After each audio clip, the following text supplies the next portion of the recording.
Okay, so we're continuing our lecture series on Chapter 2. This is Section 2.4, New France.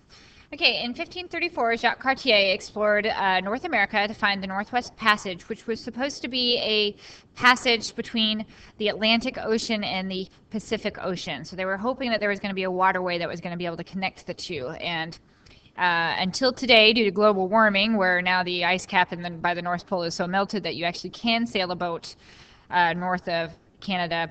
It wasn't until just recently that there was ever a Northwest Passage found. But he claimed the Canada for France and called it originally New France. One thing he did find there that was very valuable were beavers and beaver pelts, which are the fur of the beaver, and it became a very profitable trade. Beaver skin hats and beaver skin everything became extremely popular in Europe after this discovery. In 1608, Samuel de Champlain explored the St. Lawrence River and found Quebec. These areas where they settled in Quebec were mostly missionaries. There were some soldiers and traders and trappers. However, typical families and merchants really weren't there yet. One of the things that the French did, which the Spanish and the Portuguese really didn't do, were that the nobles were given the good land.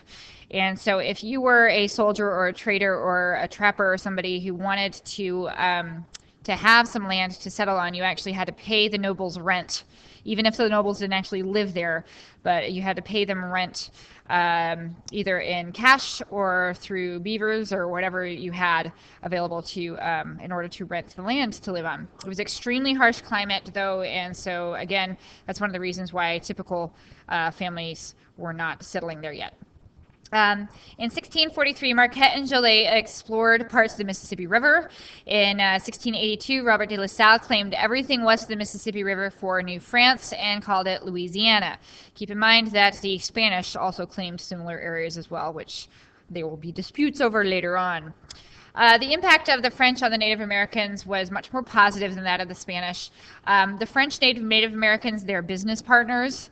They had fairly friendly relations between the French and the Huron, and the Huron were enemies of the Native American group, the Iroquois, and we'll talk about why that's important later. So the French and the Huron were allies, and the Iroquois they were not allies with.